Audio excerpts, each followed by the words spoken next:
You bring up a really interesting point in your comparison between acute pain and chronic pain. And as a physician caregiver, I need to understand the difference between the two. But as caregivers looking after loved ones or looking after individuals who have hired us to care for them in the home, or running an agency, etc., there's a very different approach that a caregiver needs to have towards acute pain and chronic pain, especially if that caregiver is a spouse or a life partner. So can you tell me a little bit about, how the chronic pain really needs to be understood from the caregiver's perspective so that we can be better caregivers? Understanding what chronic pain is the number one thing that if you have the ability to be mentored in the caregiving role with someone who has a chronic painful illness, you have to know the difference between acute and chronic pain.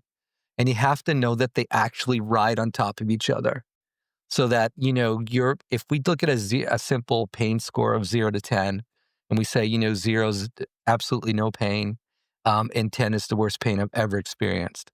I'll often tell caregivers to use that metric to talk to the people they're working with so they can get a sense of where they are, because pain is invisible. And we will express pain through pain behavior, but pain in one sense is invisible to us and it's invisible to caregivers. I might see your pain behavior and then intuit that you're uncomfortable or you're in pain. That makes sense. Physicians do it all the time. Nurses do it all the time. Caregivers do it all the time. But the gold standard for understanding where somebody is their subjective report. So if I could see your pain, that would be interesting. Like, if you had if your forehead got really red, that would show me you're in a lot of pain. That would be so easy. But we have none of those external indicators except for expressive behavior. We don't have a blood test. We don't have a thermometer that we can use that measures pain. So we have to know where you're at, which can create problems if the person you're caring for isn't very verbal or there's more complications with their physical and medical conditions. So report's very important. And I always tell caregivers to to collect that metric, be a little scientist, because then when someone gets hurt and their average pain is like 5 out of 10, which is not a very comfortable place to be, 3, 2, we can get by with that most times, but 5, 6, 7, you're getting into severe, that moderate to severe range. And that is usually most associated with bigger disability, which makes sense. But I think the idea is understanding that you can have pain and then you can have pain on top of that. So there's chronic pain if it's relatively stable, which sometimes it's not. But let's say it's relatively stable and I'm used to your pain being around this measure.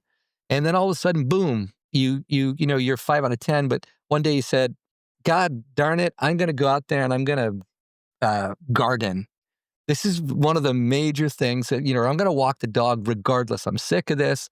I'm tired of this. I'm feeling like I can't do anything. I'm going. And I know I'm going to hurt, but I'm going.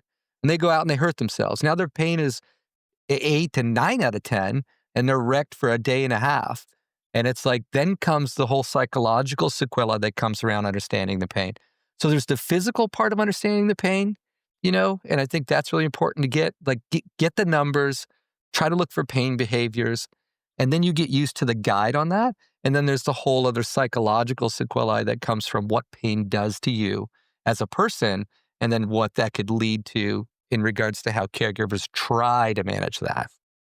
It really opens up a conversation between the caregiver and the patient as well, and also understanding what the patient brings to the table and how they're going to respond. Some may choose in the face of worsened pain to never go out in the garden again, whereas others may react to it and say, I'll get through this, but next time I won't push myself as hard. And that's probably informed by a lot of cognitive patterns, a lot of elements of somebody's psychological makeup, which is probably an important element of how they're going to move forward with chronic pain, and also how that might affect the caregiver's ability to engage as well.